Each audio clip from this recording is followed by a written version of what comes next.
لیکن آپ کی یہ گفتگو جو آج کی یہ پہلے والی نہیں ہے.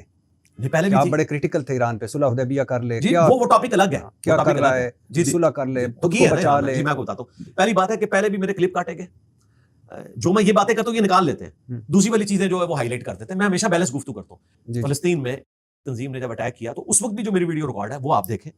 اس کے بعد ایران کے اوپر میری 2 ویڈیوز آئیں, ان میں نے دونوں فلسطینیوں کے ساتھ ہم کھڑے ہیں. یہ علیحدہ بات ہے کہ ہم کھڑے فلسطین کے ساتھ, ایران کے ساتھ ہیں, اور بیٹھے امریکہ کے ساتھ ہیں, عوام الناس. لیکن میں نے آپ کو گراؤنڈ ریئلٹیز بتائی تھی. میں نے کہا تھا کہ اگر صلح کی آفر ہو تو آپ کو صلح قبول کرنی چاہیے. اب میں ایک جملہ بولوں گا, آپ نے برا نہیں بنانا نہ آپ کے آڈینس نے. خامنہئی صاحب حفظہ اللہ نے شروع میں بیان دیا تھا کہ جنگ شروع اسرائیل نے کی ہے, ختم ایران کرے گا. لیکن سرکار ایران نے تو ختم نہیں کی جنگ تو ٹرمپ نے ختم کی. اور ٹرمپ نے کہا کہ مجھ سے ایران نے بھی رابطہ کیا اور اسرائیل نے بھی کہ یہ حملہ نہ کریں تو ہم روک لیں گے. تو ایران نے تو اس جنگ کو ختم نہیں کیا ہے.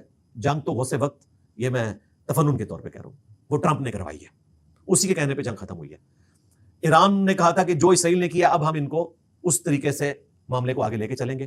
وہ ایک خاص لیول تک وہ لے کے چلے. اس کے بعد جب انہوں نے اٹیک کیا ہے قطر کے اوپر تو پہلے ہی بتا دیا, 14 میں سے 13 انہوں نے گرا لیے میزائل, اور ایک گرا اور اس سے بھی ان کو کوئی نقصان نہیں ہوا. تو پہلے کیوں بتایا؟ اس لیے بتایا کہ علامتی طور پہ ہو رہا تھا. اس سے پہلے بھی جو 1.5 سال پہلے ڈرون حملے تو میرے کلپ کاٹے گئے, جی انجینئر صاحب کہہ رہے ہیں یہ کیا ہوا, تو وہ بھی انہوں نے بتا کے کیے تھے. ایون امریکہ نے بھی B-2 بمبر جو بھیجے ہیں وہ ان کو بتایا تھا, انہوں نے یورینیم وہاں سے نکالا. اس وجہ سے کہ امریکہ کو خطرہ تھا کہ اگر یورینیم کے اوپر اس طرح کا کوئی ایشو ہوا تو تبکاری پھیلے گی تو یورپ تک پہنچے گی, ساؤتھ ایشیا تک پہنچے گی. تو وہ بھی نہیں چاہتے تھے کہ یورینیم اس طریقے سے تباہ. یورینیم کو ختم کرنے کا یہ طریقہ نہیں کہ اس کے اوپر آپ بم ماریں, ورنہ تو تبکاری پھیلنے کا اندیشہ ہوتا ہے. تو انہوں نے وہ ان کو پہلے ہی بتا دیا. اس کو لوگ کہتے ہیں ملے ہوئے نہیں ہے. ماڈرن ورلڈ میں اسی طریقے سے معاملات کو لے کے چلا جاتا ہے. آپ کو تو یہ بتایا جاتا ہے کہ ٹارزن بن کے, لیکن ٹارزن بن کے نہیں دنیا میں معاملہ چلتا. تو میں تو خوش ہوں کہ یہ جنگ رکی. اگر یہ جنگ نہ رکتی تو پورے ریجن کے لیے اچھی نہ ہوتی, نہ اسرائیل کے لیے اچھی ہوتی, نہ پاکستان کے لیے, نہ امریکہ کے لیے, نہ یورپ کے لیے, اور نہ ایران کے لیے. رہا رجیم چینج تو میں نے اس ویڈیو میں, دونوں ویڈیوز میں کہا تھا, دیکھیں یہ تو کہہ رہے ہیں نا کہ رجیم چینج.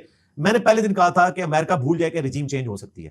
میں نے کہا تھا کہ دنیا میں واحد حکومت ہے جہاں واقعتاً پاپولر لوگ حکومت میں ہیں, اور نہ صرف حکومت میں ہے کہ پیرلل میں ان کے پاس پورا پاسدارانہ انقلاب کا نظام ہے. آپ بھول جائیں کہ آپ خامنہئی صاحب کو اسیسینیٹ کر دیں گے تو وہاں سے حکومت ختم ہو جائے گی. ان کی پوری چین ہے, اس کو فالو کرتے ہیں. خامنہئی صاحب ان کے لیے ویسے ہی ہیں جس طرح دیوبندیوں بریلویوں کے لیے امام حنیفہ ہے, کیونکہ وہ زندہ امام کی تقلید کرتے ہیں. یہ میں آج سے بات نہیں کر رہا ہے, جس سے انہوں نے کلپ کاٹے ان ویڈیوز میں نے کہا ہے کہ رجیم چینج ہوگی. تو مجھے مبارک دیں کہ میری ہر بات درست نکلی. میں نے کہا تھا رجیم چینج کبھی بھی نہیں کروا سکتے. میں نے یہاں تک کہا تھا کہ اگر امریکہ انوالو ہو گئی, جنگ جیت بھی جائے, ایران کے اوپر قبضہ بھی کر لیتا, بھی رجیم چینج نہیں کروا سکتے. اچھا 2 چیزیں تھیں, ایک تھا رجیم چینج, اور بہت سارے کہہ رہے تھے رجیم کولیپس, یعنی ان کا خواہش تھی کہ خانہ جنگی ہو جائے, جو بھی ہو جائے. وہ بھی نہیں تھی, کیونکہ ایران جو ہے ایز اے نیشن بہت اسٹرانگ ہے. ایون وہاں کے جو یہودی ہے نا, وہ بھی حکومت کے ساتھ, پہلے وہ ایرانی پہلے ہیں, یہودی بعد میں. اچھا, سنی بھی ایرانی پہلے ہیں تو سنی بعد میں.